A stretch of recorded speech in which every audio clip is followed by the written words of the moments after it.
What's going on here? As I was checking out, the manager, with a smirk, handed me the bill. Your total is $3,000.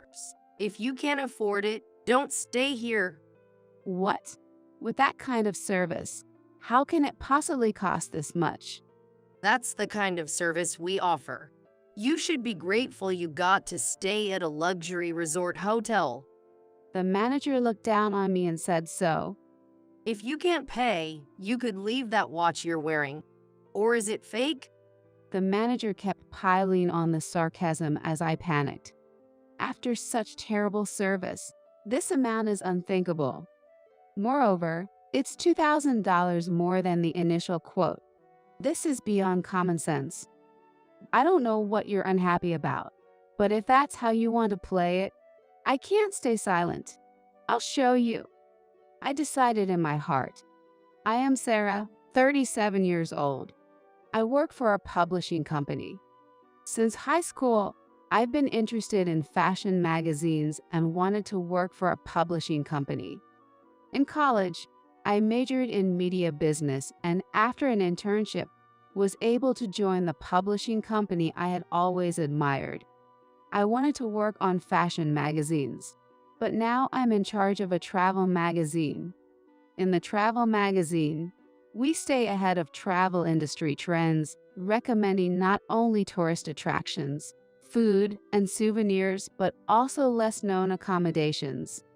Initially, I was disappointed not to be assigned to fashion magazines, but I came to love my job through local reporting and interacting with nature and the people living there. Now, I take pride in my work. Our travel magazine features an accommodation ranking once a year. We decide on the candidates based on reviews from our readers and then go on to do the reporting with the whole editorial team. It's quite popular, and it's a project we put a lot of effort into. We inform the accommodations in advance that they have been selected as candidates and confirm whether they would like to participate in the selection. Then, for those who agree, we notify them of the general survey period and stay as normal guests to evaluate them. It's not as thorough as the famous gourmet rankings, but we do our best. This time, I will assign to report on the recommended accommodations for solo female travelers ranking at Rainbow Resort Hotel. Rainbow Resort Hotel is actually a hotel I have been frequenting since I was a child, and I expressed concerns to my chief editor about not being able to judge impartially. However, the chief editor asked me to see the new management system under the new manager, Jessica, since the manager had changed recently. The chief editor seemed to have something she wanted to know, asking me, who knew about the past? The manager changed to Jessica 3 years ago. I used to go there once a year, but I haven't been since Jessica took over. I was looking forward to seeing what kind of service the renovated hotel offered. Rainbow Resort Hotel has a history of 100 years and was especially well managed by the previous manager. Located away from the city, Rainbow Resort Hotel has pool access. So, there were times when the business was struggling. However, the previous manager promoted it as a resort hotel where guests can enjoy magnificent nature, and it was a huge success. It grew into a luxury resort hotel, winning over guests seeking relaxation. This time, it received many reviews from female guests, hence it was entered into the solo female travelers category. Upon arrival at the resort hotel, the manager, Jessica, and the staff greeted me in full force. Being welcomed by so many staff members made me feel like I was in a dream world. The luxury resort hotel was as exciting as ever. Moreover, there was something I was asked to do after this job. I wanted to complete everything smoothly. However, as soon as I entered the hotel, I noticed something concerning. While all the staff greeted me with lovely smiles, only Jessica was not smiling. Jessica gave me a thorough up and down look before letting out a humph. I made sure to dress appropriately for the luxury resort hotel. But as I entered, I couldn't help feeling anxious, wondering if I had done something wrong. While sipping on the welcome tea, I noticed Jessica whispering to an employee. The employee's slightly troubled expression caught my attention. After finishing my tea, I headed to the front desk, where the employee apologetically explained my room. I had booked a room with a view of the lake, so I was looking forward to the scenery as I followed the directions to my room. However, upon entering, I was shocked. It was a room with a sad view of the mountainside, fully exposed. Excuse me, but it seems my room is different from what I booked. Rushing to the front desk, the clerk seemed to sense something and quickly connected me to Jessica. I'm sorry, but I booked a room with a breathtaking view, and this seems different. Huh? That room is also considered one of our rooms with a view. Is there something wrong? I don't like to complain about the service, but this is truly too much to overlook. This room is completely different from the pictures that appear online. Can you change my room, please? Sorry, but we're fully booked today. If you dislike the room that much, would you like to cancel? I can't cancel because it's for work. Reluctantly, I decided to put up with this room. Moreover, if they claim this room with only a mountainside view is among their scenic rooms, I couldn't argue further. The room was a disappointment, but I was looking forward to a meal at this hotel. With some time before the meal, I went to the pool and wandered around the hotel. The hotel's ambience was as lovely and comfortable as ever. Yet, something peculiar caught my attention. The expressions of the employees were subtly gloomy. Seeing their faces made me feel a bit uneasy. As mealtime approached, I returned to my room. This resort hotel offers two dining styles: eating at the hotel's restaurant or having meals brought to your room. I had reserved the latter option. Having meals brought to my room means I can eat comfortably alone. However, the meal was nowhere to be seen past the scheduled time. Finding this odd, I called the front desk after about 30 minutes. The clerk then informed me that a cancellation had been made. Moreover, they said it was a sudden cancellation and that they were also in a bind. Confused, I insisted I hadn't canceled anything, but they said they couldn't bring the meal to my room anymore. With no other choice, I went down to the restaurant on the first floor and ordered from their menu. I was confused about why this was happening. After finishing my meal at the restaurant, I headed back to my room feeling disappointed. The service was completely different from what I had experienced before, and I was worried I couldn't fulfill what had been asked of me.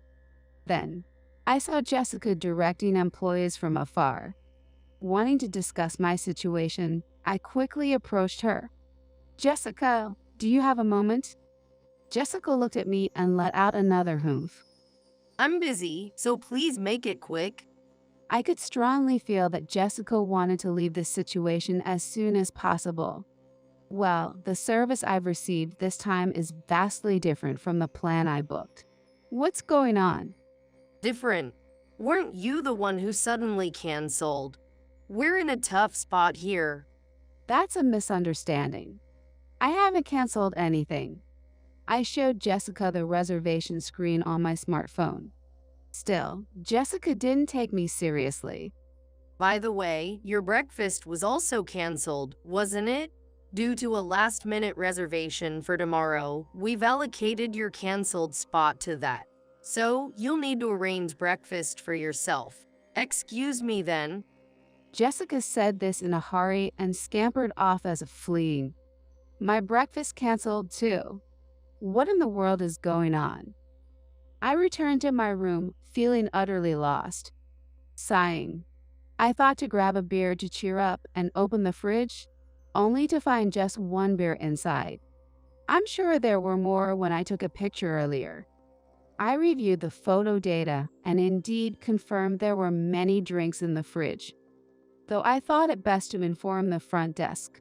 drained by my earlier encounter with Jessica. I lacked the energy and fell asleep instead. The next day, although it was for work, I hurried my checkout, wanting to leave as soon as possible. Normally, I enjoy my stay up until the last minute, but this time I just couldn't stand to stay any longer. Upon heading to the front desk, there was Jessica. Jessica looked as if she had been waiting for me, with a pleased expression on her face. Hi, are you leaving now? Did you enjoy your stay? As if I could enjoy it. Thinking this, I checked the invoice Jessica handed me. What's this supposed to mean? As if mocking my surprise, Jessica said, Your bill is $3,000. Poor people shouldn't stay here. What? For that service? How can it possibly cost this much? Huh? You should be grateful you got to stay at a luxury resort hotel. Jessica said, looking down on me. If you can't pay, you could leave that watch you're wearing. Or is it fake? Jessica kept piling on the sarcasm as I panicked. After such terrible service, this amount is unthinkable.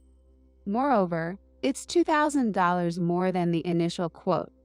This is beyond common sense. Why is it $2,000 more? Oh, for the additional food orders. You drank all the beverages, and there's also the added service charge. I believe it's a fair amount. I only drank one bottle, and the extra meal at the restaurant wasn't that expensive. And I didn't cancel my meal. Why? Seeing my confused and flustered state, Jessica's expression was one of smug victory. I don't know what your problem is, but if that's how you want to play it, I can't stay silent. Let's see how you like this. I sent a message to someone and, after sighing, looked into Jessica's eyes and said, Who do you think you are? What? Jessica was momentarily taken aback by my sudden change of tone. I didn't want to speak like this, but I thought it was the only way to get through to Jessica. Who do I think I am? I'm the manager of Rainbow Resort Hotel. And you? Who do you think you are? Jessica was momentarily taken aback by my sudden change of tone. I quickly took out a business card and handed it to Jessica. Who do I think I am? I'm the manager of Rainbow Resort Hotel. And you? Who do you think you are? Jessica bit back with a half laugh. I quickly took out a business card and handed it to Jessica. Travel magazine editor, Sarah. Upon seeing my business card, Jessica's face turned pale. Why are you here now? Well, you were informed in advance that an inspector would be staying as a guest during this period. Jessica crumpled my business card, glaring at me with a terrifying look. Why are you the inspector? Don't mess with me. As her voice rose, employees started to calm Jessica down. Still unable to contain her excitement, employees hurriedly took Jessica to the office. I was also taken to the office. Explain yourself. Jessica, perhaps due to her shock, started saying things that made no sense. Without needing an explanation, one look at the business card should make clear what was happening, if one were in a calm state. But Jessica wasn't capable of that at the moment. I began to speak as slowly and calmly as I could. I stayed here as part of our magazine's ranking survey project. Unfortunately, Rainbow Resort Hotel will receive the lowest rating. If you find this evaluation unsatisfactory, you may withdraw from the ranking entry now without any issues. What do you wish to do? Of course, I'll withdraw. Understood. Then, it's settled that you'll withdraw. Also, please be advised that from now on, we will decline any advertising requests from you to our magazine. We appreciate your past cooperation. I intended to end the matter with this. However, Jessica still seemed not to have calmed down. Why is someone like you even a researcher? I can't accept this. Wearing things that look so expensively half-hearted. I was in charge because it was a ranking for solo female travel. Was there an issue with me? Then Jessica started to list her complaints about me. It seemed she had taken issue with my appearance as a stylish career woman from the moment I arrived. And what irritated her further was my watch. Humph, wearing that luxury brand watch. Who do you think you are? Got a patron or something? She continued to nitpick at my watch. I don't have a patron. This was something I saved up for a long time and finally managed to buy. Lies. You must have flirted your way into getting someone to buy it for you. There's no way I could afford something like that on my salary. And there's no way you could afford it on yours. Jessica's delusion was slowly starting to scare me. And then Jessica's true nature came out. I'm doing this job to punish women like you who get too carried away. Life doesn't always go your way. I was the one who canceled your reservation. Seeing your troubled face made me feel refreshed. Hearing Jessica happily talk about her wrongdoing filled me with fear. I just couldn't comprehend what Jessica was saying. The employees around us were also dumbfounded. Yet, Jessica's tirade didn't stop. Have you calmed down yet? A male voice sounded from behind. Who? Dad. Entering was my father, James. So you do have a patron after all. Calling him dad, how embarrassing. You're the lowest as a woman. My father, hearing this, sat down next to me with a laugh. Jessica, I'm not Sarah's patron. I'm her dad. You have an odd imagination that I am Sarah's patron. My father handed Jessica his business card. Chairman of the Rainbow Group. See, I knew you had a sugar daddy. What is this all about? Jessica seemed not to recognize anything even after seeing my father's business card. What's the Rainbow Group anyway? Never heard of it. Whether she lost her cool and became reckless, or she genuinely didn't know my father, was hard to tell. It's impossible for Jessica, the manager of Rainbow Resort Hotel, not to know about the Rainbow Group. Then, another man rushed in. Jessica, enough is enough. My father greeted the man with a smile. Hi, Michael. It's been 4 years. I heard you've been doing well managing as president. The man who entered was Michael, the current president of Rainbow Resort Hotel. Upon seeing my father, Michael began to apologize sincerely. James, I'm terribly sorry for Jessica's rudeness. My deepest apologies. What are you doing? These people don't matter. Enough. Do you truly not realize who these people are? This is James, our major shareholder, and his daughter, Sarah. You've met them before, haven't you? Jessica looked at us with a startled expression, as if she had just realized something. It can't be helped. I haven't attended the shareholders' meetings for the past few years. Besides, even though our company has dealings with the hotel, I haven't been directly involved in anything. I asked Sarah to do a little task for me because she was coming here for the report, but things didn't go well. Yes, my father is the chairman of the Rainbow Group, owning a significant amount of stock in the Rainbow Resort Hotel. Moreover, our company supplies some of the food products to the Rainbow Resort Hotel through our distribution channels. I work at the publishing company, but I am also registered as an officer in my father's company. This arrangement has been approved by the publishing company, though only a few people at the top are aware of it. I rarely work as the officer for my father's company, only a few times a year. My father and I have a form agreement to ensure my work at the publishing company is not affected. I discussed this report task with my father, who then asked me to talk about future investments after the report was finished. That's why, when things turned out this way, I contacted my father, and he came because he was nearby. I'm very sorry. Michael prompted Jessica to apologize properly. But I can't stand a woman who comes to a luxury resort hotel like ours alone. Jessica was either stubborn or trying to justify herself, still complaining. If she can't stand it, she should just abolish the single guest accommodation plans. My father began to speak slowly after observing Jessica's behavior. I don't know the reasons behind such service, but I want you to understand that it damages the century-old legacy the previous generation worked hard to maintain. You were asking for an increase in investment, but I'm afraid I must withdraw all involvement after this incident. Hearing this, Michael started to apologize frantically. I'm terribly sorry for this situation. James, please, anything but that. I'm sorry, but we are not running a charity here.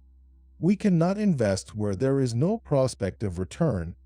Michael listened to my father's words with a dejected expression. A business can recover even in tough times if the people working there have the drive, especially the leadership. My decision to invest was based on the energy of the former manager. However, I don't feel that energy now. There's no future for a resort hotel with a manager who thinks about demeaning its guests. Beside the disheartened Michael, Jessica was still glaring at us with the same hostile expression. It's okay. We'll make it work, just the two of us. We'll be fine. Jessica, enough is enough. I've received complaints about you from other employees, and our guest repeat rate has dropped. Without further investment, our future is bleak. I should have discussed this with you sooner. Then Jessica started yelling again. What's wrong with everyone? What have I done wrong? No matter what I do, I'm always compared to the previous manager, unable to indulge in luxury. My peers are living in luxury, dressing beautifully, but I want no part of this life. Jessica seemed to have lost herself, her complaints endless. I thought becoming a manager would allow for luxury. Marrying you for money was a huge mistake. Day in, day out, I keep smiling and greeting guests, but I didn't become a manager for this. I wanted to be envied. What are you saying? Didn't you enter this industry because you liked hospitality? I thought you were wonderful and married you. When did it change to? Was it only for my family's wealth? After saying this, Michael took a moment to think, then painfully told Jessica, I'm sorry, but we need to divorce. I can't be with you anymore. Jessica was taken aback by the sudden declaration of divorce. How can you say that? How am I supposed to live if we divorce? I'll be penniless. Please, anything but that. Jessica started pleading with Michael. I'm disappointed in you. Even with me, you won't achieve the luxury you desire. Also, I have a duty to protect this resort hotel. It's best you leave and find what you want to do. Michael said coldly. At these words, Jessica seemed to come back to her senses and started apologizing to us. James, I'm extremely sorry for what happened. Please, give me another chance not to disappoint you. Seeing my father's unresponsive look, she seemed to realize her mistake. She turned to me, begging for help with her eyes. But there was nothing I could do. Finally, Jessica started to plead again with Michael. I've only worked in this job. What am I supposed to do if you leave me? You know that, right? I won't accept a divorce. Absolutely not. Please forgive me, Michael, and James too. But it was too late. Neither my father nor Michael was willing to forgive Jessica. It seemed they had already made up their minds. If we're getting divorced, I'll be asking for alimony. Don't think you can get away with this for free. Well then, I'll be suing for the significant damages you've caused. Be prepared. At these words, Jessica seemed to realize it was futile to argue further and collapsed in tears, becoming motionless. In the end, I was able to leave without paying anything, thanks to Michael's apology, and headed home with my father. I never dreamed that my assignment would end this way. and having never experienced anything like this in my life, I was utterly exhausted. Afterward, Michael divorced Jessica. It seemed she put up quite a fight, and the divorce took a considerable amount of time. The commotion at the well-known luxury Rainbow Resort Hotel became a big rumor in the travel industry, and it seemed like the business struggled for a while. After the divorce, Jessica hid herself in a secluded business hotel and looked for work at the front desk. But it seemed no hotel was willing to hire her. With such rumors circulating, it's unlikely any hotel, even in desperate need of staff, would hire her. I heard rumors she's now working in a fishing village, living in, but whether that's true or not, I don't know. Later, I heard rumors that the president's sister became the new manager of the Rainbow Resort Hotel and is doing her best. The former manager, though retired once, is apparently showing his face at the hotel a few times a week now. It seems the hotel is slowly regaining its vitality. Seeing the situation improve, my father decided to resume investing. He seems to have judged that the crisis has passed and things will be all right from now on. The incident with Jessica was a real misfortune, but now the reviews are getting better, and the number of guests is increasing. As for me, I continue to write articles for the travel magazine. Since that incident, I've focused more on interviewing managers. I've realized that the satisfaction of the guests greatly depends on the manager's philosophy. This article is popular among readers, and I am happy that the number of pages is gradually increasing. I hope to continue writing articles that will satisfy travel enthusiasts and will keep up with my efforts in conducting interviews. My name is Bob, a 55 years old man running a company. Our company, Bob's Office Supplies, is fairly well known in the stationery industry. I've worked from morning to night for this company. I had sometimes sacrificed my family. Now, I value my family life and have a fulfilling personal life. Thanks to my excellent employees and part-timers. Recently, our business has been growing, so we decided to hire new people. I had delegated the recruitment process to the HR department. As the CEO, I left all the hiring to HR. However, I felt something was off because the newly hired employees kept leaving. I couldn't pinpoint exactly what was wrong, but I had a bad feeling. Could there be harassment happening behind my back? If so, that would be a big problem. We are a large company, and any such issues would quickly hit the news. So, I decided to investigate. If I don't figure this out, people will keep leaving. And what's this about the reviews online? I was concerned about the online reviews of the company. Someone who seemed to have interviewed at our company wrote it was the worst company. Maybe they faced discrimination during the interview. In our hiring process, limiting applicants based on background or gender is prohibited. If that happened, it would be a serious issue. People are quitting, and we are getting bad reviews from interviewees, which has me worried. I need to get to the bottom of this quickly. There's a part-time hiring coming up, and I plan to go undercover for it. After work, I went looking for a wig or something to disguise myself. The wigs were quite expensive. Synthetic ones cost up to a few $1,000s, which even I, as the CEO, hesitate to buy. I can afford it, but can't justify the expense just for an undercover operation. While looking at synthetic wigs, a salesperson recommended a product to me. The wig was synthetic but had a natural-looking part, and wasn't too shiny, so it wouldn't be obvious. It even had some gray hairs, which suited me as a touch of distinguished gray. I'm 55, and having all black hair would look odd, so I chose the gray wig. Then I went to look for glasses. I usually wear contact lenses. No one at the office has seen me in glasses.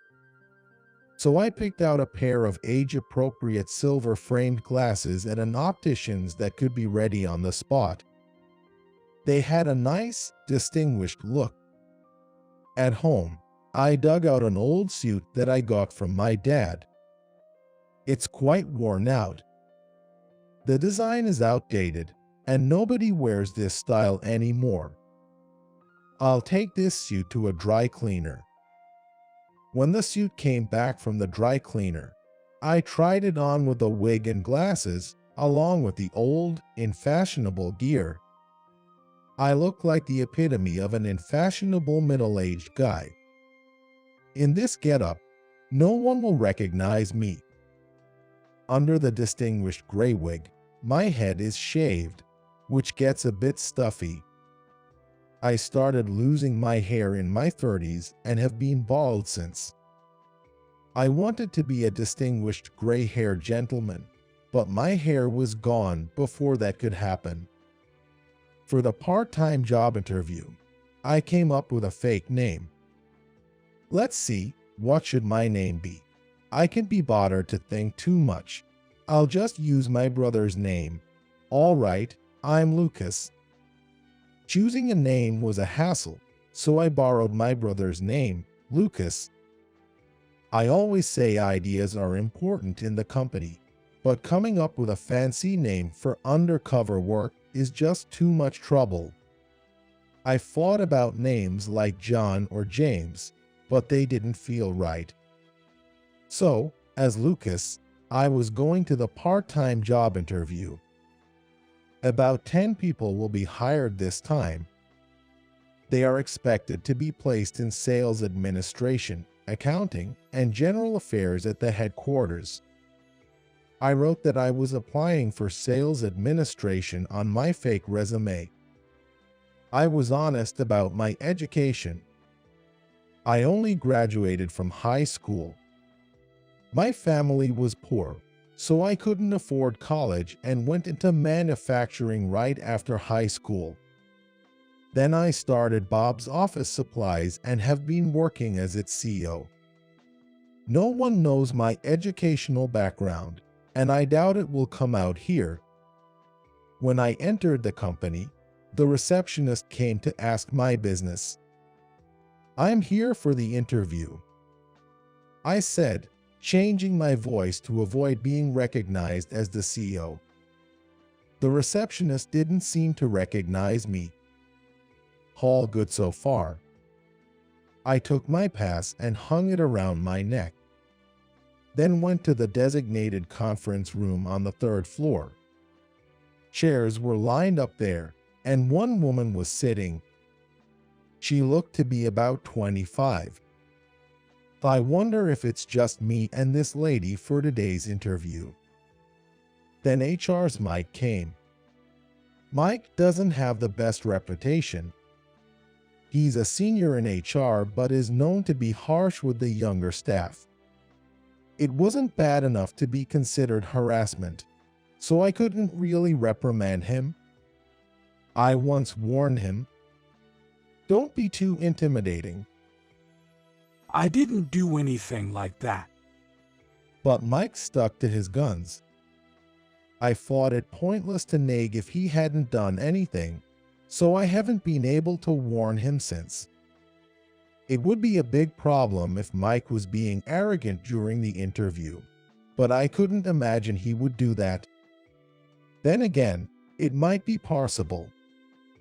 After all, the people coming in for interviews are trashing us in the reviews. I started to feel more nervous, noticing my hands were sweaty. The woman next to me looked pale, perhaps she was nervous too. I began to worry more about her. Mike told us to come in, so the woman and I entered the conference room. Please have a seat. Thank you. Mike said that, so we sat down. The woman was fidgety and seemed restless. She must be very nervous. Watching her, I couldn't help but feel sorry for her. Let's start the interview. Could you please submit your resumes first? Yes, here you go. Here is mine. Please take it. All good. He doesn't seem to recognize me. I handed in my resume and returned to my seat. All right, we have Catherine and Lucas. Okay, let's start the interview. I see. I'm all right. And so, the interview began. The woman next to me, Catherine, seemed to be shaking now. She must be really nervous. Mike was looking intently at me. Oh no, did he recognize me? No, it's fine. Let's start with you, Catherine. Why did you apply to our company? Yes, well, I've always loved stationery, and I especially collected Bob's office supplies products because they are so easy to write with. I wanted to work here to help provide useful products to the world. But you applied for a sales administration position, right? Selling to retailers is the job of the sales team, and sales administration is support. Developing new products is the task of the product planning department. It's not really sales administration sending out products useful to the world. Did you even seriously consider your motivation for applying? It seems like you're just making this up. I'm sorry. I just wanted to be helpful to Bob's office supplies. Right. By the way, your resume says you dropped out of college. Why is that? It's embarrassing, but I stopped attending and eventually dropped out. I couldn't keep taking time off. You don't feel ashamed for dropping out. Nowadays, it's pretty bad not to at least graduate from college. It's bold of you to bring such an embarrassing resume here. And the area you live in, well, no offense, but it's known for being rough, right? This downtown area. Well. Are your parents from there too? I won't say much, but it's kind of shady, right? Sigh. Mike was clearly being discriminatory. He didn't say it outright, but he was insinuating it. I was shocked. I hadn't expected this kind of behavior during recruitment. No wonder people wrote such scathing reviews. The interviewees must have felt deeply hurt and frustrated. Being criticized for their education or where they live would upset anyone. Then Mike showed Catherine a pen. Just one of the ordinary ones we make. Here are 2 pens. I'll give one to you. Take it. Thank you. Now, I already have a pen. Try to sell me the one you have. Any pitch will do. Make me want to buy it. This is usually for those applying to sales, but let's see if your skills match our standards. Not that you'll be able to do much. Well. Go ahead. Sell it to me. You may use any sales pitch you like. This pen is similar to the one you have, but it's actually a bit different. It writes more smoothly and is easier on your fingers. So what? That alone won't make me want to buy it. Give me a more compelling reason. This pen has very beautiful ink and doesn't smudge on paper. Such features are common in all pens today. Your ideas are pretty limited. Low education seems to equal low creativity. I doubt you can handle the job here. Even in sales administration, there's a lot to do. I don't think you're capable. Maybe you should start by actually graduating from college. Catherine looked downcast and on the verge of tears. Even if her speaking skills were poor, there was no need to be so harsh. What Mike was doing seemed less like an interview and more like harassment. Anyone treated this badly would want to write a negative review. I certainly would feel the same. Then Mike intently read my resume and smirked creepily. The grin was so eerie that I felt ripples. Mike looked at me and said, A high school diploma, really? In this day and age? Well, I grew up in a family that couldn't afford college, so I only have a high school diploma. Is there a problem with that? It's not just a problem, it's a huge one. Honestly, you're the first high school graduate I've met. It's like meeting an alien. Oh no. And you, at 55, applying for a part-time job. That's embarrassing, isn't it? What about your family? Well, I have a wife and grown children. So think someone married you. She must have peculiar tastes. Oh, looks like you don't have much money either. Wearing that old, unfashionable shoe. Living a poor life. Right. Middle-aged part-timers are really the bottom of the barrel. Well, maybe it's time for this undereducated middle-ager to leave. No point wasting more time questioning you. This is futile. No way. It's over. Yes, interviewing you is a waste of time. Now off you go. All right, then. Thank you for your valuable time. And I left the room alone. Mike, still unaware of my true identity, was laughing foolishly. Well, he can laugh all he wants for now. He will be sent to hell sooner or later. The next day, Mike started talking about the interview the previous day. As I had asked him to report on the part-time hiring, he laughed, saying only the undereducated showed up. I almost burst out laughing at the combination of a college dropout woman and a high school educated middle-aged man. Never thought we'd attract such bottom feeders.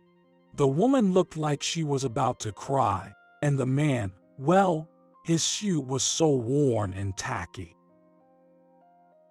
It's amazing they even applied to our company. They really don't know their place. Well, I think you're the one who doesn't know your place. What? What are you talking about all of a sudden? Mike looked confused, not understanding what I was saying. So, I thought I'd explain it to him nicely. I wonder what his face will look like when I tell him everything about yesterday. I'm being rather mean, aren't I? Yet, I couldn't suppress my smirk. Actually, that was me. Wait, what do you mean? I attended the interview undercover yesterday. You were quite rude to me, talking about high school graduates and such. Except for my name and address, everything was real. I really am a high school graduate. Well, now I clearly see you've been looking down on me for being a high school grad. Yes, very clear indeed. Wait.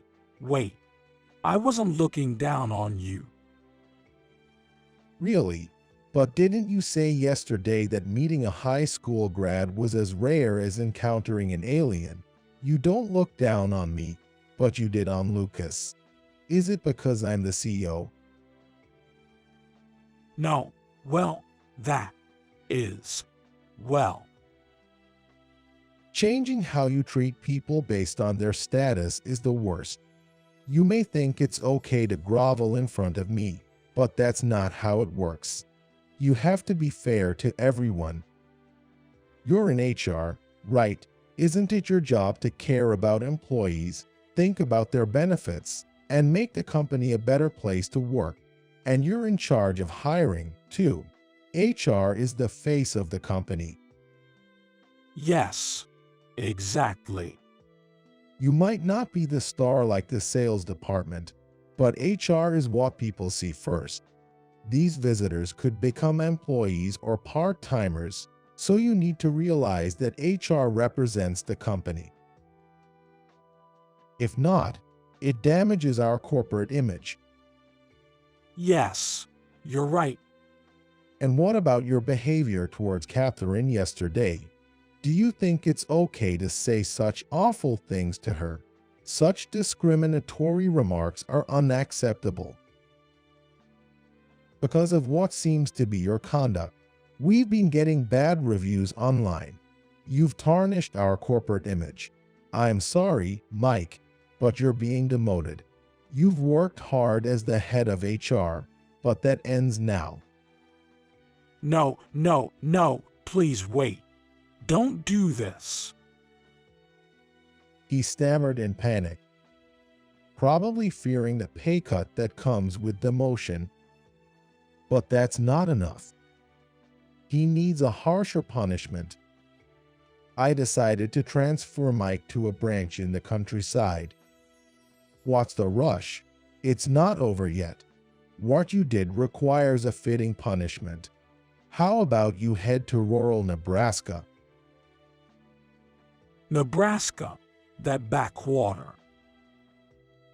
Yes, please work at that branch. We recently had a resignation there, and they are short-staffed. Please, no. I have a young child in elementary school, just started at a private school. I can't just move to Nebraska. I feel bad about transferring my child from a private elementary school to a public school. And what about my home mortgage? What am I supposed to do about the house we bought 5 years ago? Well, that's something for you and your wife to discuss and resolve. Please don't say such irresponsible things. It's unfortunate for your child, but if we consider such things, no business owner could ever transfer employees. He chose to buy his house, so it's not my place to be burdened with his decisions. Whether Mike gets an earful from his wife is not my concern. They need to sort it out themselves. I knew from Mike's boasting that his wife works in research. She's employed by a multinational company, earning more than Mike. I've got a good wife. Mike had said, but considering her husband's behavior at work and subsequent demotion, she might not want him anymore. Continued separation might lead to divorce, but she'd manage with her income. I don't know what she signed Mike, but he must have sweet-talked her at some point. Mike ended up going to Nebraska. As expected, his wife and child chose not to follow. Considering the child's school and her job, I heard their marriage turned sour. Apparently, her father was a college dropout. Because of this, he faced many challenges in society. He encountered discrimination, but he used that frustration as motivation to work hard. He didn't want his daughter to experience the same struggles, so he diligently saved for her education. He worked tirelessly to afford her college and graduate school. She believes she could graduate from college and graduate school in science thanks to her father's efforts. So, she lost patience with Mike, her husband, who ridiculed people with less education, just like her father. In essence, Mike probably looked down on his Phil in his heart. Everyone has the urge to compare themselves to others. but expressing it through words or actions is problematic. Mike likely never imagined his workplace issues could lead to his family crisis, but this should be a time for him to reflect on his life. He should learn that the world is full of people with various circumstances. Afterwards, I hired Catherine. She seemed timid and somewhat unreliable, but her motivation was strong. She was 24 years old and had been living as a part-time worker ever since she dropped out of college. She told me that she wanted to join Bob's Stationery and become a full-time employee someday. There was a reason she dropped out of college. She was harassed there. When she first started college, she had many friends and was a bright and energetic girl. But there was a girl who didn't like her. She framed Catherine by starting a rumor that a wallet was stolen and placing it in Catherine's bag, making her look guilty. Eventually, it was understood that Catherine wasn't the culprit, but she was ostracized by everyone in the class after that. Being at the top of her class before, she lost her place because of this incident, and she stopped attending college, leading to a reclusive lifestyle. Realizing she couldn't continue this way, she quit college and started working jobs like in convenience stores. However, she struggled to find stable employment and never secured a full-time position.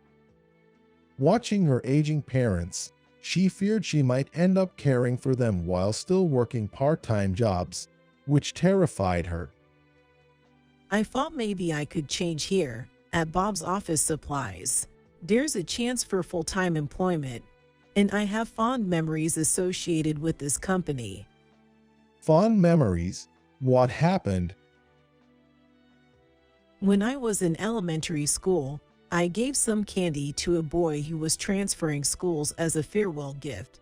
In return, he gave me a pen from Bob's Office Supplies, the one with the bunny character series. Oh, the bunny series pen that's popular with young girls. You received that, huh? It's been a long-selling item. That's why it means a lot to me. I still keep that pen with care, and I've always hoped to meet that boy again, but I don't know where he lives now. It would be nice if you could meet. He was your classmate. After all, he should remember you. Catherine must have had a crush on that boy. I thought that it must have been her first love. The boy who gave her our pen must have liked her too. He was such a cute boy to give her a bunny-patterned pen, which girls seem to like. Then one day, a sales employee named Oliver returned from the UK. He had been working in our UK branch.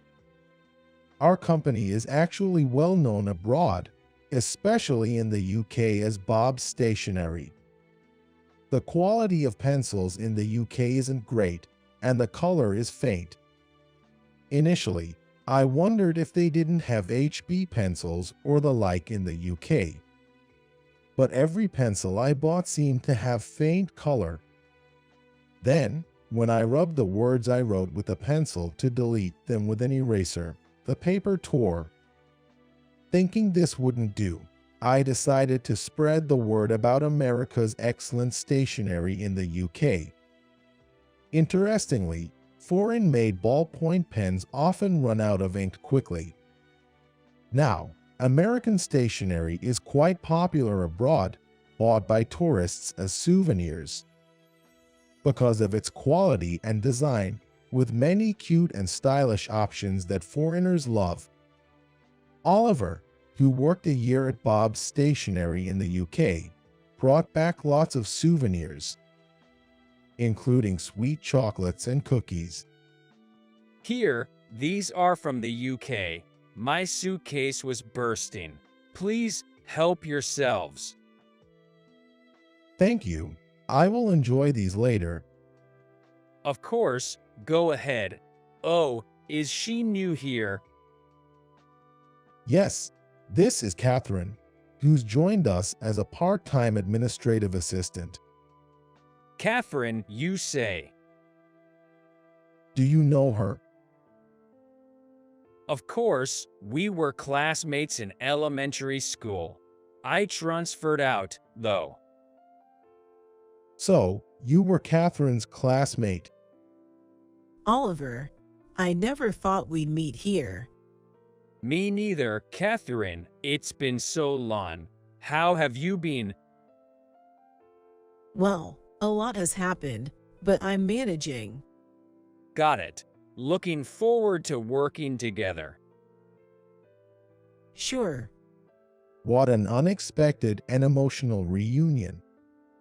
The boy Catherine spoke of, who had transferred schools, was Oliver. Oliver giving her a pen from Bob's office supplies back in elementary school. How sweet. Catherine and Oliver worked well together at the office, finding good synergy in their tasks.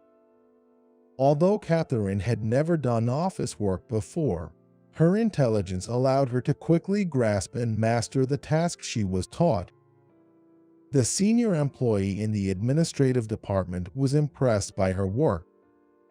Oliver found it helpful how meticulously Catherine handled the tasks he assigned to her. They seemed to be getting along well. I have to attend the sales department meeting. It's held once a week, and each time we report on the sales figures. Oliver seemed more enthusiastic than before, which led to some teasing from other employees. Got a girlfriend or something? No, that's not it. I don't have a girlfriend. Well, it doesn't matter. But you've been really enthusiastic lately, Oliver. Just don't overdo it and take care of yourself. Okay? Yes, I'm sure. As for the sales figures, Oliver, you're at the top this time. It seems like your training in the UK paid off. Well done. Thank you. I really felt the importance of identifying new needs there. I plan to work with the planning department to promote better products. We're looking forward to it. Then, I thought Oliver's enthusiasm might be largely due to Catherine's influence. Every time Oliver came to report to me in my office, he would also mention Catherine, then his face turning a bit red, which made me think he still liked her. One day, Catherine and Oliver came to my office together. I wondered what it was about. Bob, we've decided to get married. Wow, really? Yes, we've been dating in secret. We were too embarrassed to tell everyone. I see. Well, you didn't need to hide it. Well, I've never had a girlfriend before, so it was embarrassing to admit. I was a bit surprised. Oliver is definitely attractive. In fact, he's quite handsome. I had assumed he'd been popular with women and gotten a lot of attention, so finding out he didn't have a girlfriend was unexpected. But maybe he was shy. Catherine, standing beside me, was looking down, but I caught a glimpse of her face turning red. In a soft voice, Catherine said to me, I want to keep working here even after getting married. Can I continue to work here while balancing family life? Of course, you can. The administrative team says they can't manage without you. We'd be in trouble if you left. Really, that's a relief. I was worried I'd lose my job now that I'm getting married. We're not an old-fashioned company that would ask you to quit because you're getting married. Would you like to become a full-time employee? We'd love for you to take on more responsibilities. Am I a full-time employee? I was indeed attracted by the chance of full-time employment, but are you sure? I don't feel confident. I'm confident you'll do well, Catherine. Please have faith in yourself. Okay, I'll do my best.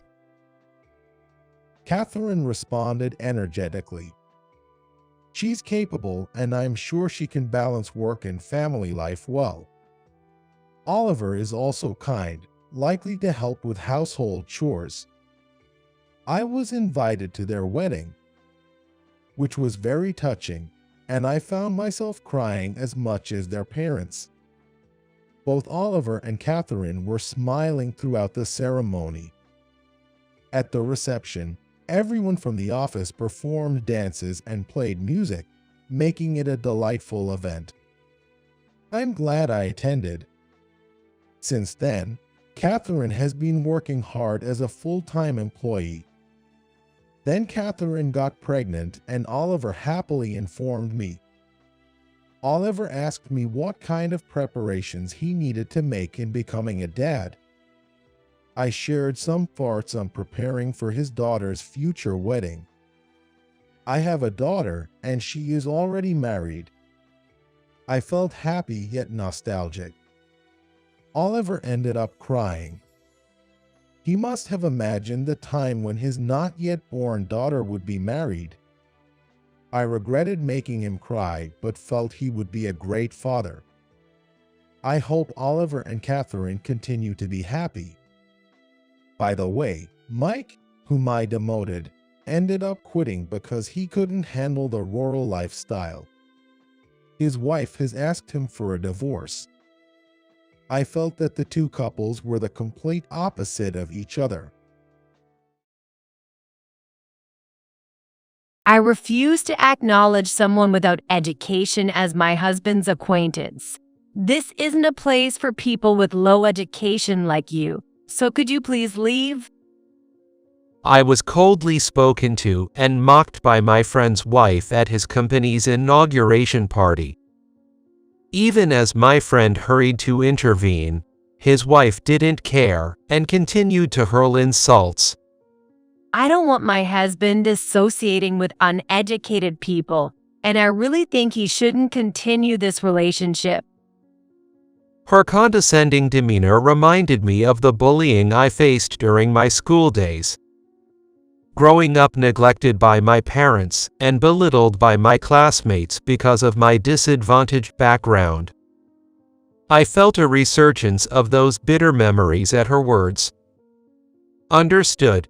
If you insist to this extent, ma'am, I'll leave. She smirked satisfactorily at my words. However, I have one condition.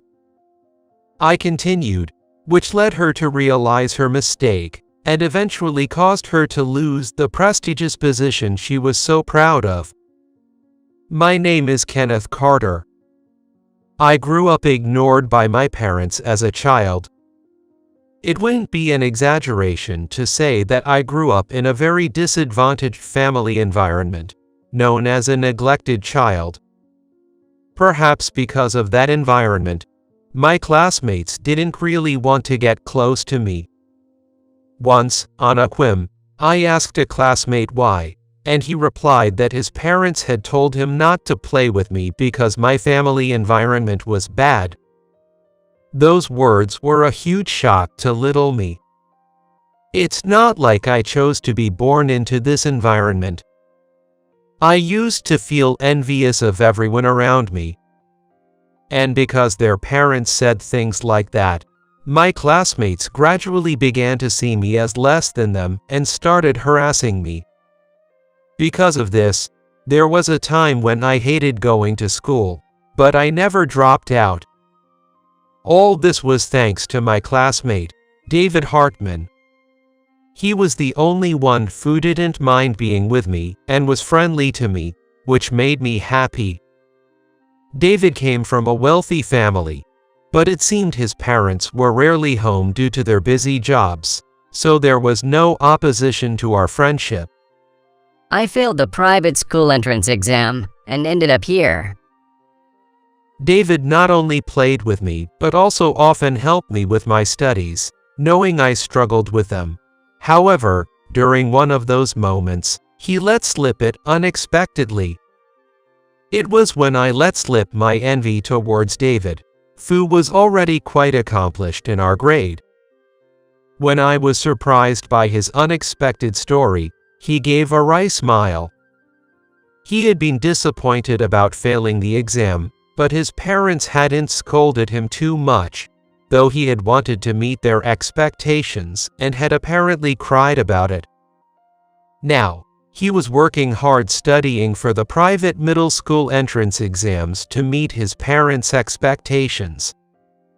I knew he went to tutoring every day, but learning about his underlying feelings made me reflect on his kindness and efforts.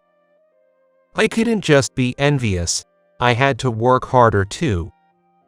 To me, David was a true friend and a real pillar of support.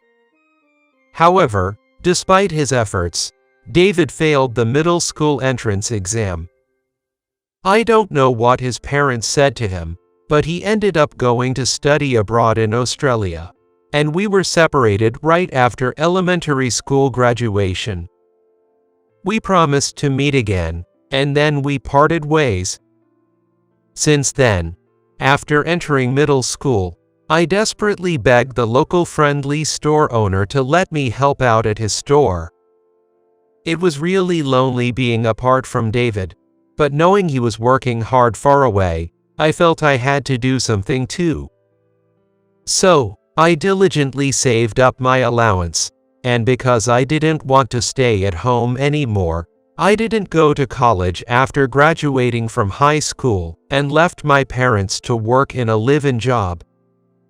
Years after graduating from high school, having experienced various types of work, I used my gained knowledge to start a company that would take on anything. From cleaning up hoarders' houses to dealing with scenes of solitary deaths, I really did it all. Working tirelessly paid off, and the company grew steadily. While it wasn't a huge corporation, it had become known as a handyman service, even being featured in the media. One day, while I was back in my hometown for work, after finishing a meeting for my next job, I was having lunch at a cafe when someone suddenly spoke to me. Are you Kenneth? Yeah, and you are. David.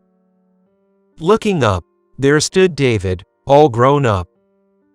It had been since elementary school graduation since we last met, but I recognized him immediately from his lingering youthful features.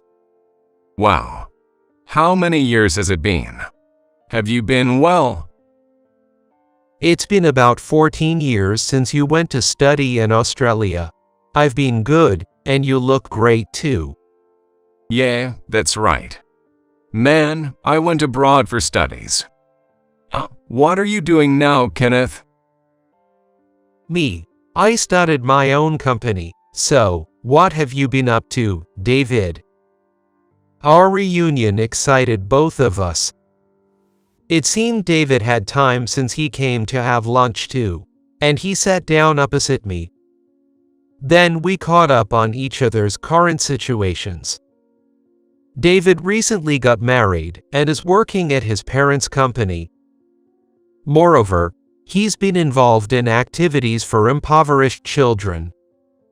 And he shared the reason behind it. Wait, so I inspired that. Yay, it's not out of pity or anything. I just realized that not every kid has the life I took for granted. I get it. But hey, let me support your cause too. I talked about my company and then offered to help with the charity work David was doing. David, you started this because of me, right? Then I want to do something for kids who are in the same situation I was. Of course. An offer from Kenneth, the famous handyman CEO. There's no way I could refuse. With both of us working on it, it's bound to be a huge success. David, thank you.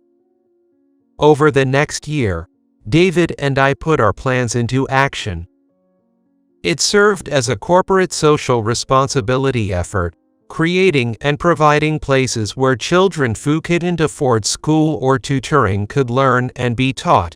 The response from the community was positive, and many appreciated what we did.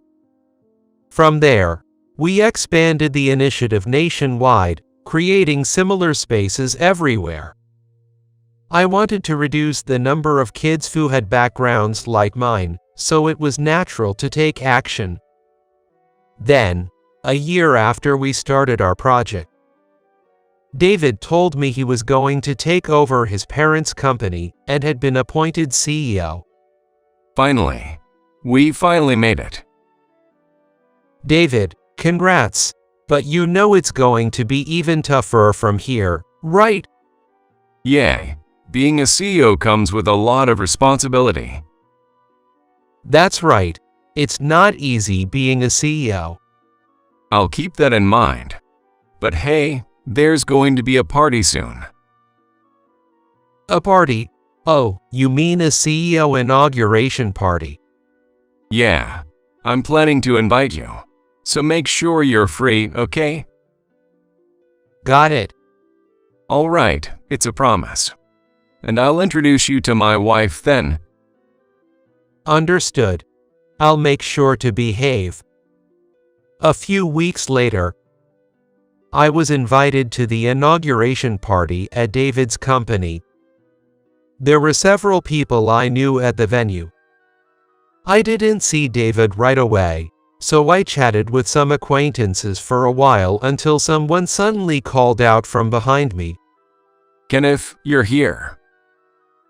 Oh, David, sorry, I got caught up talking about future plans. Well, everyone's busy. It can't be helped. That's true. And who's the lady with you? Oh, right. This is my wife, Mary. David introduced me to his wife, Mary. Mary, who certainly had the air of a lady, greeted politely, so I greeted back sincerely in return. I'm his wife, Mary. You're the Kenneth my husband speaks so highly of, aren't you? Yes, I apologize for the late introduction. My name is Kenneth Carter. So it's you. I don't know what David has told Mary about me, but she looked me up and down thoroughly. Despite being deeply disrespectful for a first meeting, I decided to let it slide since she was David's wife. My husband tells me you only finished high school. Is that true? Yes, that's correct. It's embarrassing, but I didn't grow up in the best of circumstances and started working right after high school. Really? It's actually true. I would rather not acknowledge someone without an education as an acquaintance of my husband. I was taken aback by her sudden rudeness. Excuse me, Kenneth, but this isn't a place for someone with your educational background. Could you please leave now? Excuse me. Hey, Mary. What are you saying to Kenneth? This was the first time someone had blatantly pointed out my lack of a college degree like this. I was shocked that she would try to kick me out of the party because I wasn't deemed suitable to be associated with David. It wasn't the first time I was mocked for only finishing high school, but this level of rudeness was new to me. David quickly tried to correct his wife, but Mary didn't seem to care. It seems she thinks she's above me. David, please don't say anything. I heard that Kenneth has been helping disadvantaged children together with my husband. Yes, I've been doing my best. But you're just using your friendship to add your name to something for a social statement, aren't you? The things uneducated people think of can be so distasteful. What? I would prefer if my husband didn't associate with such worthless people and didn't continue this relationship. Mary, enough is enough. Mary judged me solely by my educational background as a worthless person. I had never expected to be spoken to like this upon first meeting my friend's wife. Her words and the way she remained unfazed even when David scolded her brought back painful memories of bullying I endured during my school days. I couldn't bear it any longer, though I felt sorry for David. Understood. If that's how you feel, ma'am, then I will leave. Kenneth. Next to a stunned David, Mary smiled smugly at my response. I'm glad you understand. However, I have one condition. Oh, how bold of you to make a condition. That's right. I will leave the party as you wish. In return, I was planning a substantial investment in your company, but I will cancel that. Mary snorted. Go ahead, do as you please. Our company will function just fine without your investment. Are you sure? I was about to invest $10 million in David's business, but as of today, I will stop that investment. Understood. Wait, $10 million. Mary's smile froze. Glancing at her, I turned to leave. What? Mary, enough is enough. Kenneth, please wait. I was about to go home, but David stopped me, saying there was a speech he had to give as president and asked me to wait. Initially, I refused and tried to leave, but he kept apologizing and pleading, so I decided to stay because of David's request and listen to his inaugural speech from a corner of the room. Of course, far from his wife's reach. During his speech, David confessed how hard it was growing up under a previous president who valued educational backgrounds highly. Meeting me changed his outlook, he said. He declared that now as president, the company would value hard work over just educational backgrounds or family lineage.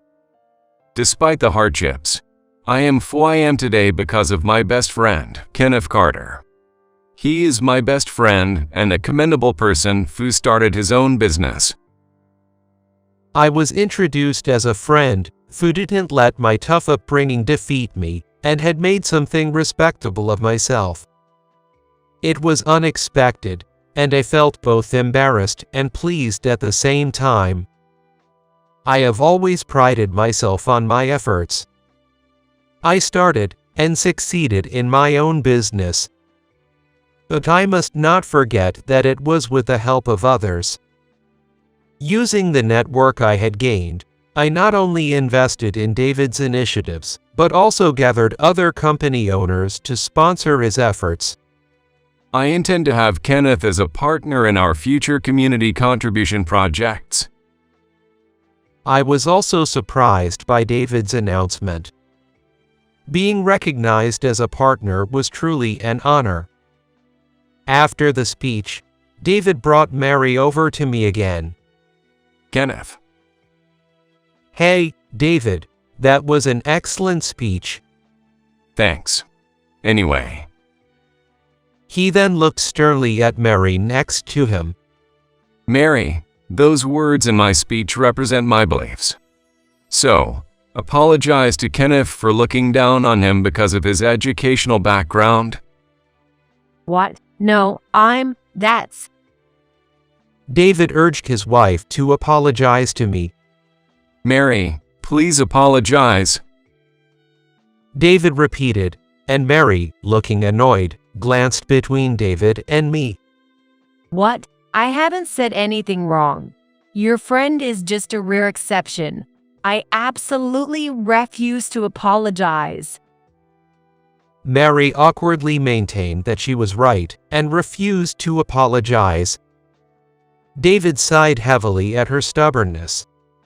All right. Mary wants to see my company fail, it seems. If our views are this different, let's end it. What? What do you mean? It's simple. The current company and its projects are viable thanks to Kenneth's investment. If you can't understand that, then we should get a divorce, David stated clearly that he was proposing a divorce to Mary. What? Wait, how did it come to this? It's because you refuse to acknowledge your wrongs. But that doesn't mean. Mary started to panic, but David suggested they discuss it through lawyers. Then, signaling to me, he and I left the venue together. A few days after David's inauguration party as CEO, he told me he had divorced Mary. Really, you did it seriously? Yay, it's true. Well, it was a marriage our parents arranged anyway. If you ask if we were close, not really, and I'm not bothered by it. Oh, I see. Mary had been arrogant towards the company's employees too, believing her position as the future president's wife entitled her to such behavior. David had warned her about this attitude multiple times. Seeing how relieved David was now, I realized he had never been serious about Mary. Moreover, following the divorce, he also canceled contracts with Mary's parents' company. David's parents were quite angry about his unilateral actions, but after he explained that Mary's parents' company was underperforming, they seemed to calm down, albeit still displeased. Later, when their business significantly declined, they finally stopped complaining, David reported with a laugh. It might be more accurate to say they couldn't complain anymore. Now I can finally run the company the way I want. David, you've really worked hard. And a lot of that is thanks to you, Kenneth. Really? Yes. Growing up with you, I've always been inspired to give my all. David, thank you. That's my line. David, I was really moved by your inauguration speech. So, let's keep working well together as business partners. Of course. We've come this far thanks to your investment. David and I shook hands, vowing to continue our efforts as business partners. Just as I was helped by friends and those around me despite my challenging upbringing and limited education, I'm determined to protect the future for the next generation of children. This story takes me back over 2 decades ago, when I was just a kid. I grew up in a rural town, even further out in the sticks. To get to the city, it would take more than 2 hours by train. It's that kind of place. But it wasn't like those dramas or movies where everyone knows each other and gets along well in the shopping district. There wasn't that warm and friendly atmosphere. Although there weren't many people living there, nobody was really interested in each other. For better or worse, that's how I remember the town. Then came the summer I entered 7th grade. I had a bit of an unusual experience, which I'll talk about today. It happened one day during the summer vacation. My parents had divorced when I was very young, and at the time, I was living with my maternal grandparents. My mom worked during the day, and since my grandfather had passed away early due to illness, it was usually just my grandmother, who had trouble walking, and me spending time together. She was always smiling and kind, not much of a talker, but she would listen to me for as long as I wanted. I've always loved my grandmother for that. So, I never really felt lonely even when my mom wasn't around during the day. That day, I was supposed to go to the local pool with a friend, but they had to cancel at the last minute, so I was a bit sulky from the morning. Then my grandmother suggested we go together, and she ended up coming with me to the pool. She couldn't get into the water because she used a wheelchair, but she watched over me from nearby, so I was able to have plenty of fun on my own. Especially since it was incredibly hot that day, The water felt amazing. But back then, I was only thinking about myself, not considering my grandmother at all. Unable to enter the water, she had to sit in the scorching heat, which led to her getting a mild case of heat stroke. On our way back, I pushed her wheelchair and apologized. "Grandma, I'm sorry. It was really hot, wasn't it?" But she was cooling her forehead with an ice pack we got from the pool staff, smiling as she always did. It's all right. I enjoyed spending time outside after so long, and I was really happy to see you having fun, Jason. Despite feeling guilty, I was really happy to hear her say that. She seemed to feel better by the time we got home after drinking lots of water. But she still seemed tired, so she lied down as soon as we got back. We were supposed to watch that drama together this evening. Sorry we couldn't, she said, looking apologetic. We had been watching a drama series that was being rerun just for the summer holidays. Don't worry about it. I'll record it, so just rest up, Grandma. I said, and then I went back to my room. Then I must have been tired too, because I fell asleep before I knew it. I woke up to the sound of the house phone ringing. Since my grandmother had difficulty walking, I was the one who usually answered the phone. Hello? I said as I ran to pick up the receiver, and it was my mom on the other end. Hello, Jason. I'm going to be late tonight because of overtime. I won't be home for dinner, so could you tell Grandma to order takeout or something? My mom is a nurse. Though her hours are supposed to be fixed by her shift, it's not uncommon for her to stay late if there's an emergency. On days that aren't like this, she usually makes a delicious dinner, so we were used to it. All right, I got it. Take care at work. I replied and hung up, then headed to my grandmother's room. Grandma used to cook dinner for us, but since she became wheelchair-bound, it's been difficult for her to stand in the kitchen. So, when Mom was late, we would order takeout. When I entered Grandma's room, it seemed like she had just woken up from the sound of the phone. After I explained the situation, she asked me to get her wallet from the cupboard, which I did as told. Then, oh no. It was rare for Grandma to raise her voice like that, so I immediately asked, "What's wrong?" We used up the cash at the pool earlier. I don't have any on hand. This is troublesome.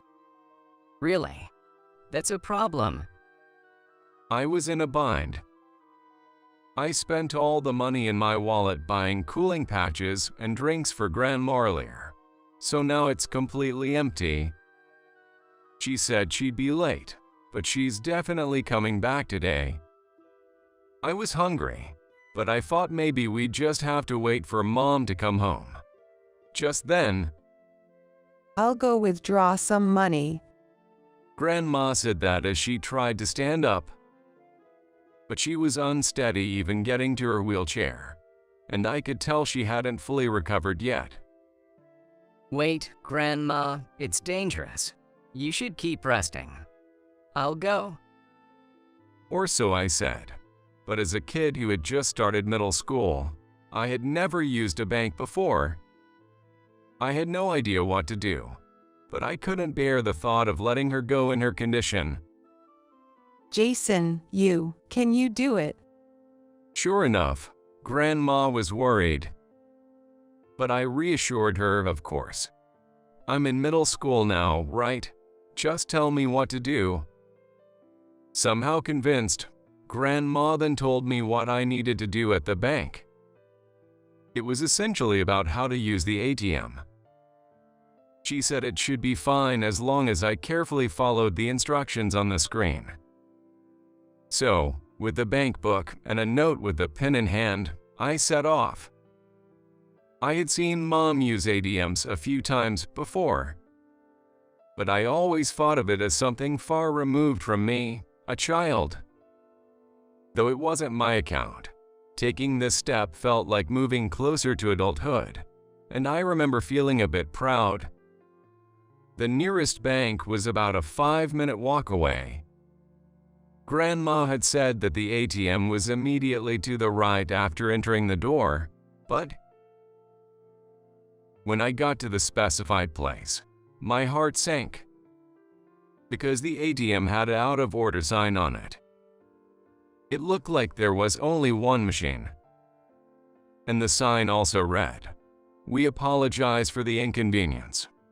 Please use the counter service or visit another branch." It was clear that this ATM wasn't an option, and the other branch didn't seem to be within walking distance, leaving me at a loss.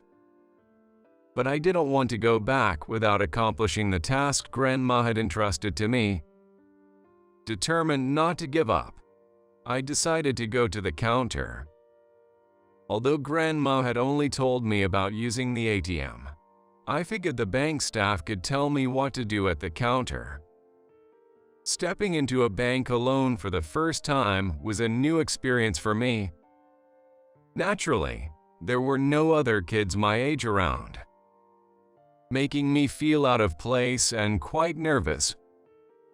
But wanting to reassure Grandma, I pushed forward to the counter. I timidly approached the nearest female teller, but she interrupted me with, "Please show me your number ticket," leaving me puzzled.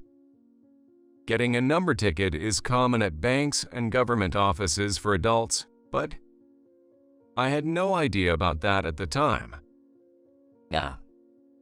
When I seemed confused, an employee noticed and told me, "There's a machine over there where you can get a number ticket. Please take one and then come up when you're called." They did explain what to do, so maybe they were trying to be helpful. But at that moment, I felt somewhat rejected by their impersonal, businesslike tone, which hurt a bit.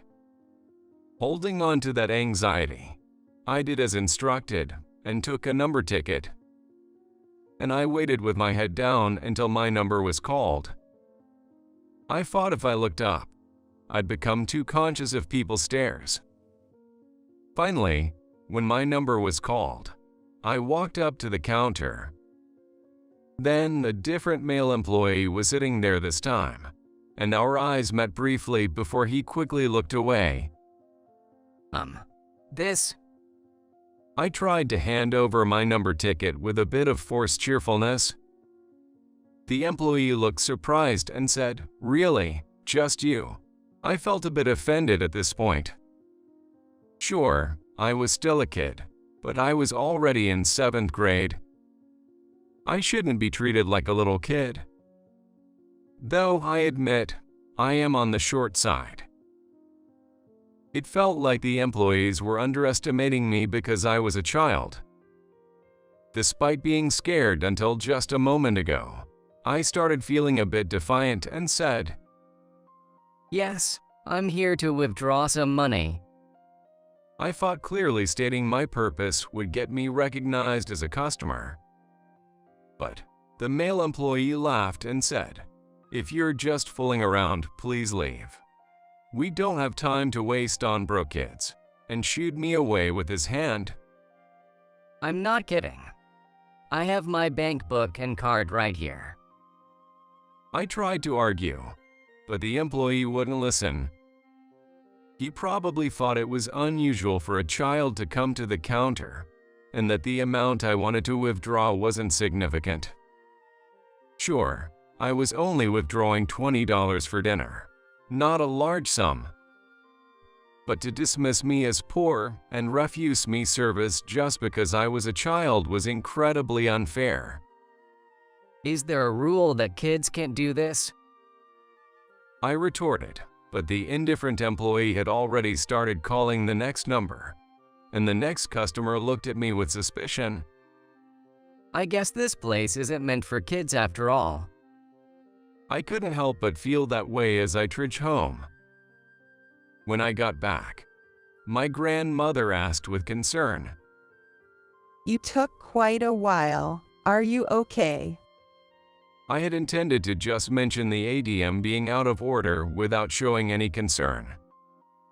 But the experience at the counter had been so frustrating. I ended up tearing up. After I explained what happened, my grandmother soothed me, saying, I see, that must have been hard.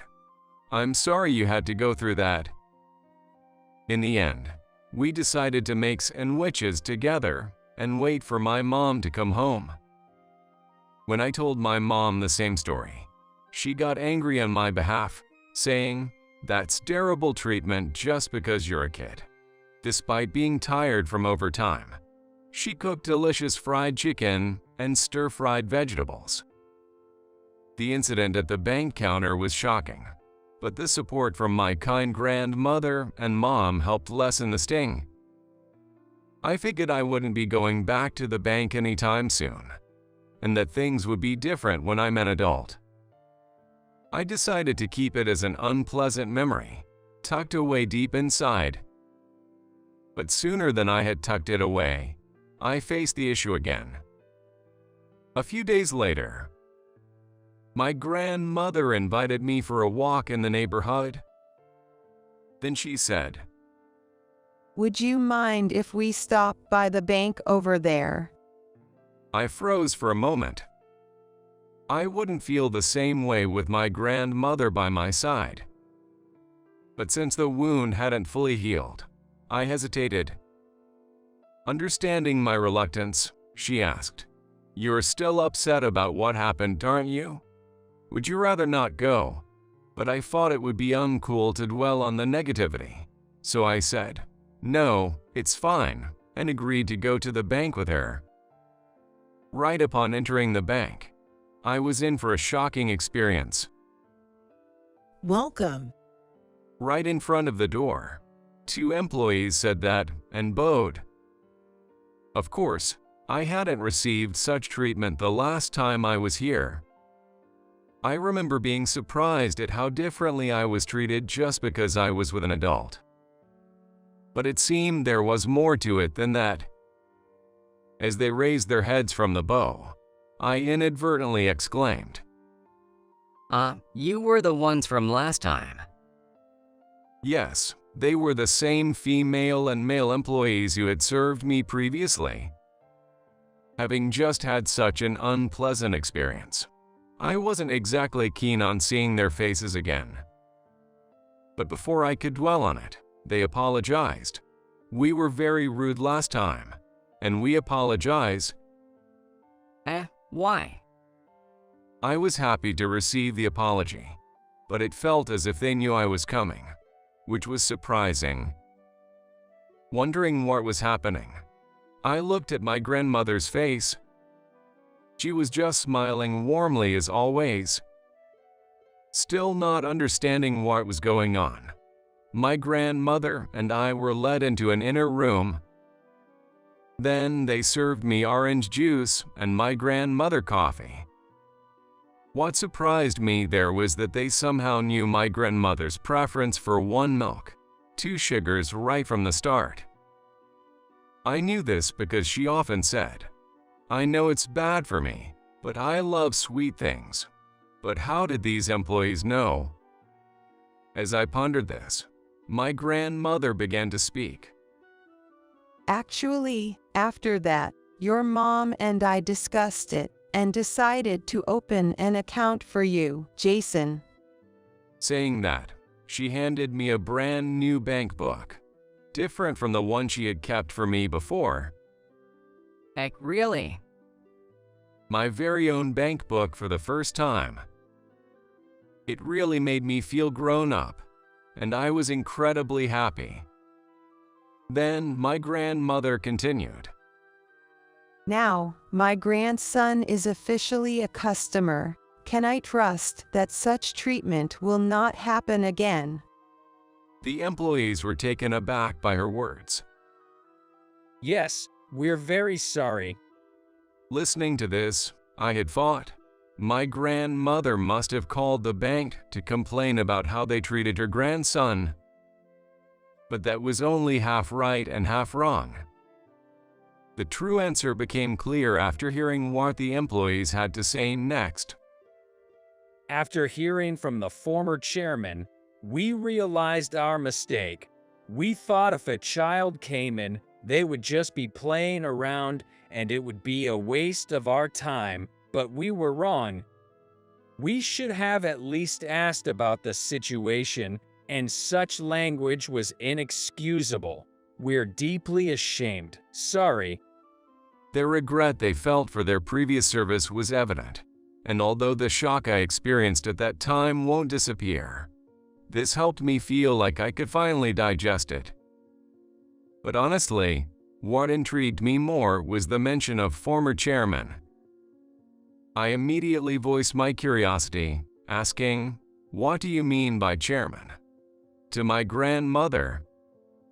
And then, a surprising fact was revealed. It turns out my grandmother was once the chairman of this bank. Meaning, even though she had retired, she held a significant position for the bank. That's why the employees were so nervous and even knew how she liked her coffee. Yes, a customer's trust must be earned, and that trust is determined by how they are treated, regardless if they are a child or not. Hearing this, the employees bowed deeply. After being apologized to multiple times, I kept saying, "It's okay," over and over again. And so, my somewhat special experience came to an end. Until now, she was the sweet grandmother I loved. But after this incident, I felt like something about her had changed a bit. She became the kind and cool grandmother I admire. Even if she was the chairman, without people's respect, she wouldn't have been treated so preciously. Her words about trust made me realize it's something I too want to live by. It's been over 2 decades since then. My grandmother is no longer here, but the lessons and experiences from that time still live on within me. While I'm far from being a chairman, I now hold a position of responsibility and strive daily to be a trusted leader like my grandmother. If she's watching from above, I hope she's smiling with her usual warm smile. What? It's still not done. It's been 3 hours since my grandmother stopped by the bank to open an account. A sweet grandma. She's probably hesitating to speak up, seeing how busy the bank clerk is. I went to the counter in place of my grandmother. "Excuse me." Yes.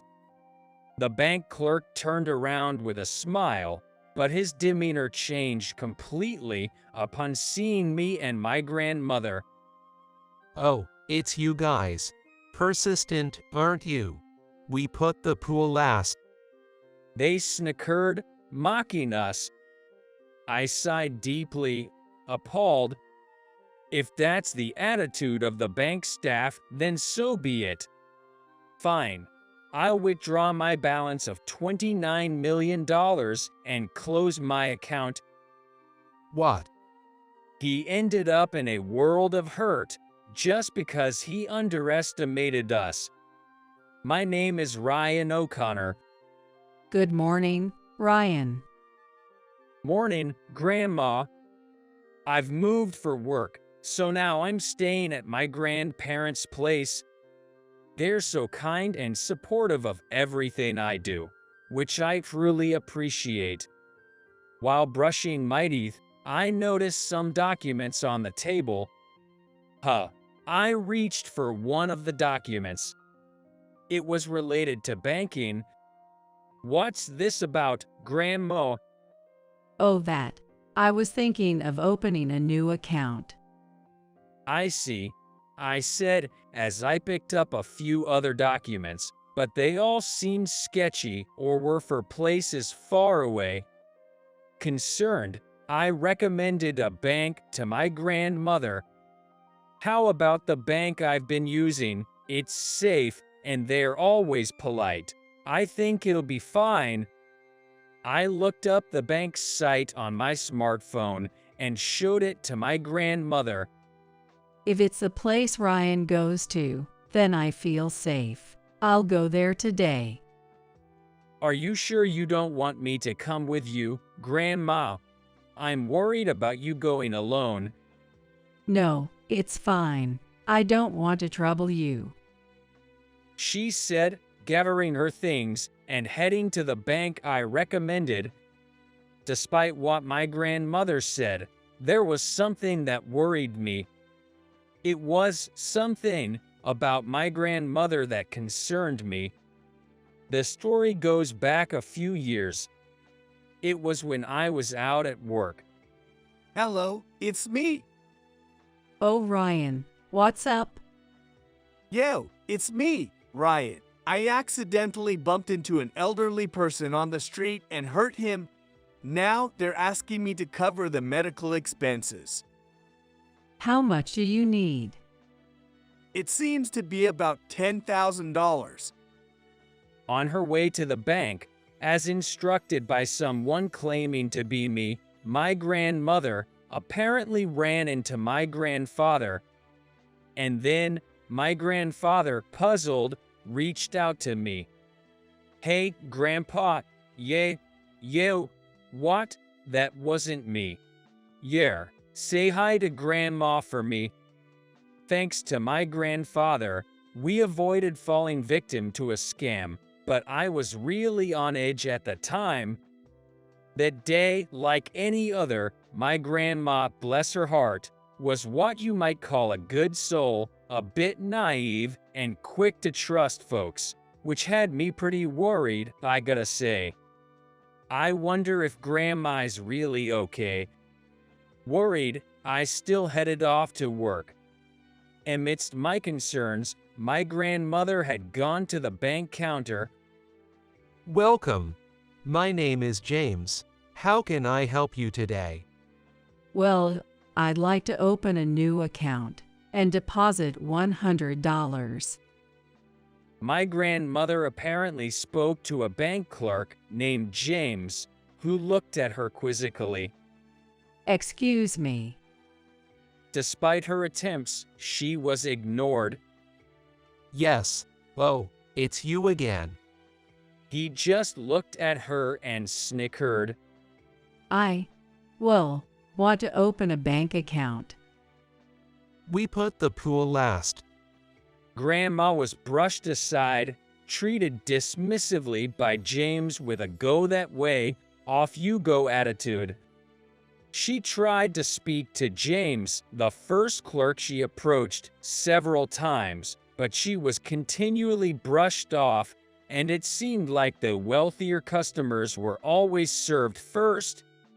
She kept going to the counter over and over again, but it seemed like she was hardly acknowledged and ended up waiting for 3 hours. That old lady is so persistent. Poor people should just go home. James was visibly annoyed by her persistence. Excuse me, is it still difficult? Yes, it seems it will take some more time. I see. Being kind, my grandmother blamed herself, thinking perhaps she was at fault, and repeatedly approached the counter when it seemed less busy. I hope Grandma would be okay. Worried about her during work, I decided to call home just in case. My grandfather answered the phone. When I asked, he said she hadn't returned yet. What? She's not back yet. Yay, okay. I'll check in later then. I left work early and headed to the bank where my grandmother was. I wonder if Grandma didn't know how to open an account, or something happened on her way back from the bank. I was walking, lost in thought about various things. Welcome. Hi, I'm James. Nice to meet you. What brings you in today, sir? Upon arriving at the bank, a male bank clerk approached me with a smile. Although he was smiling, his eyes weren't. This customer looks wealthy. He's probably a high priority. No, I don't have any business here. While I was half listening to the story of this guy named James, I was scanning the area, trying to spot my grandma. Oh, Grandma. I rushed over to her. Ryan. Ah, James clicked his tongue and sighed upon seeing my grandmother and me. don't act all high and mighty. You're just wearing an expensive suit, that's all. He looked down on me too and walked away. What's with that bank clerk? Such a bad attitude. We sat down, bewildered by the rude treatment we'd received from James, the bank clerk. Grandma, you're late. What happened? Well, I still haven't been able to open a bank account. What? It's still not done. I've told him multiple times, but he just won't listen. I think it's because I don't understand how it works. Really? Can you tell me what happened? I found out that James, who was rude earlier, just wouldn't pay attention to her, and she ended up waiting for 3 hours. I couldn't understand why he wouldn't assist her with something as simple as opening an account. When I opened mine, everything went smoothly and the service was good. Maybe that person is no longer there. I looked around, but I couldn't see James anywhere. Ryan, what's wrong? Nothing, just wondering. I should have just come with you from the start. Muttering to myself, I approached the counter again. Excuse me. Yes, it's you again. Persistent, aren't you? Poor folks should just sit over there. James turned around and immediately changed his attitude upon seeing me. We'd like to open a bank account, please. I've told her multiple times. We'll call you when we're ready. Please wait. But my grandmother has been waiting all this time. Well, it's a bank. Waiting is to be expected. Cow. He chuckled as if he was mocking me.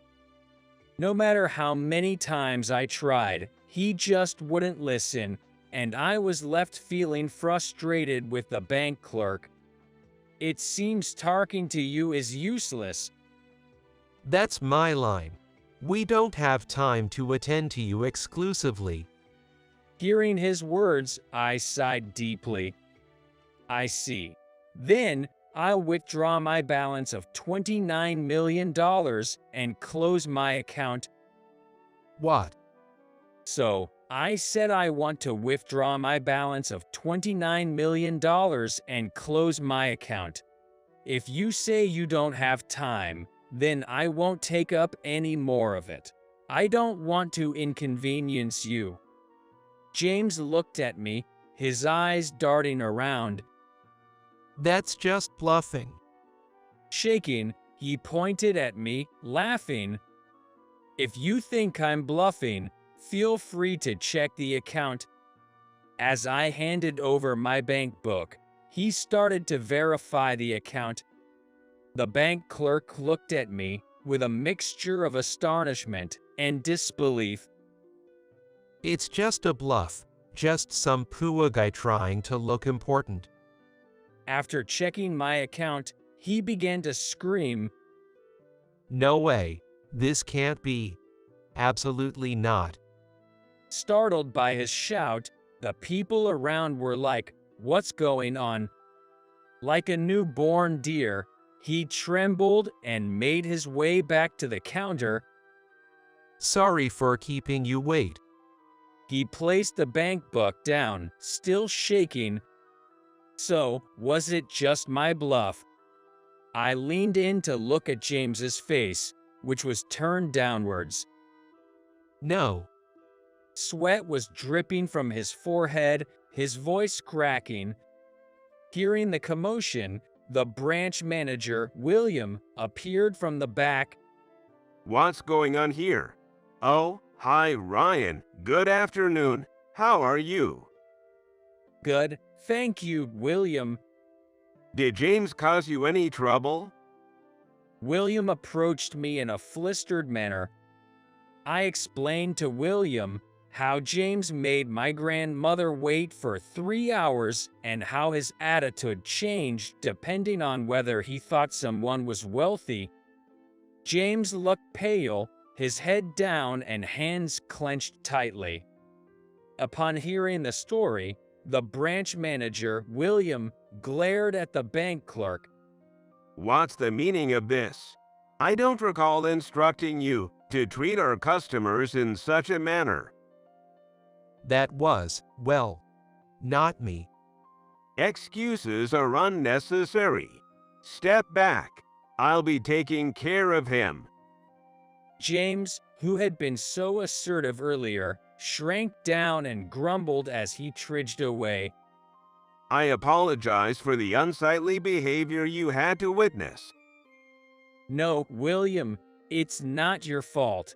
I've been indebted to you since before. This goes back several years. I was working as a regular company employee but wasn't feeling fulfilled. It was when I turned 27. I started to have subordinates and was told I was competent, which allowed me to climb up to the position of supervisor. The expectations from my company were a pressure for me. When I was thinking that I guess that's life, I heard a phrase on TV. Your whole life is decided by 30. That casual phrase struck a chord, and I started looking for what I really wanted to do, buying books and such. I hadn't wanted to be a company employee from the start. So, while I wasn't dissatisfied with my life, I felt a bit anxious. That's when I decided to quit my job and start my own business. The bank here, and specifically William, was who lent me the money at that time. I was clueless, but when I shared what I wanted to do, he willingly took it on. I went from bank to bank, but hardly anyone would give me the time of day until I finally came to this branch. William warmly welcomed me then. I see. A business dealing in foreign products. Yes, that's right. I was dripping a bit of sweat as I swallowed hard. I remember this moment well. I was extremely nervous, my breath almost caught. I watched William as he looked over the documents. I was prepared to be rejected again. That looks great.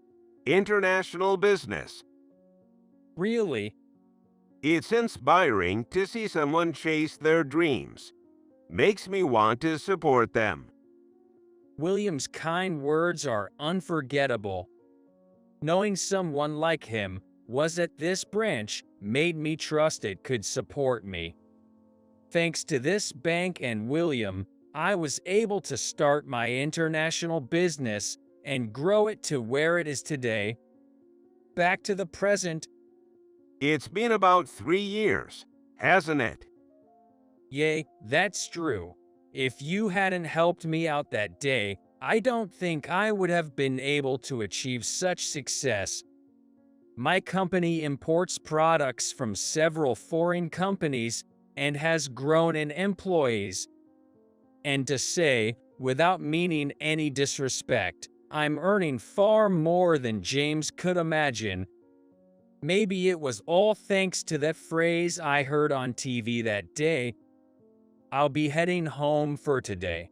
I'll discuss the bank account matter more with my grandmother. With that, my grandmother and I returned home. The next day, a phone call came to our house. Okay, I'll get it. Grandma. Hello. Yes, wow. It was from William, the branch manager. He mentioned wanting to come over to apologize for yesterday's incident. Yes, understood. We're both here now. Thank you. I'll see you soon. And 15 minutes later, the doorbell rang. To make amends for yesterday, I thought the banker named James would be joining him. But when I opened the front door, only William, the branch manager, was standing there alone. Since he mentioned wanting to see my grandma too, I let him into the room before going to fetch her. Sorry to keep you waiting. Would you like some coffee? I'm sorry for any inconvenience. So, what brings you here today? I started the conversation. Actually, William began to talk, and the atmosphere grew a bit tense, because he started to apologize to us very earnestly. I am truly sorry for the trouble we caused. He kept on apologizing repeatedly. William, please don't apologize. When I said that, he fell silent, looking apologetic. According to him, James, the bank employee who had served us before, was fired. Apparently, besides us, he was also putting off customers who looked poor. He was boosting his performance by catering only to wealthy-looking customers, but it seems like there have been numerous negative reviews and word of mouth circulating about him, especially after this incident and on social media. It seems like the issue had been brought up a few times during morning meetings and other discussions, but because the complaints were made anonymously, they couldn't determine who was at fault, and it looks like they couldn't take any action against him. During one of these times, William noticed the altercation between me and James and reported the issue to higher-ups. And as a result, James was fired yesterday for causing significant damage to the company. On behalf of our bank, I would like to apologize to you, Ryan, for the inconvenience and discomfort we caused. Then, my grandmother gently tapped William on the shoulder. William, thank you for coming all this way. Actually, Ryan and I were talking yesterday, and we wondered if it would be possible to open a bank account with your branch. My grandmother smiled kindly at William. Ryan told me that he trusts your bank more. I understand that everyone has their circumstances, so I wouldn't mind about it. Hearing my grandma's words, William seemed a bit tearful. Since I'll be there too, can I ask for the account opening process again? Yes, of course. Thank you very much. Afterward, I accompanied my grandmother, and we successfully opened a bank account. Despite everything, William's assistance made things right. Although there were some unpleasant feelings, I realized the importance of personal relationships. And now, I'm living the regular day-to-day with my grandparents. Grandma, Grandpa, have a great day. Take care, dear. Seeing my grandparents always smiling makes me happy. I've decided to not judge people by their wealth, but to build trustworthy relationships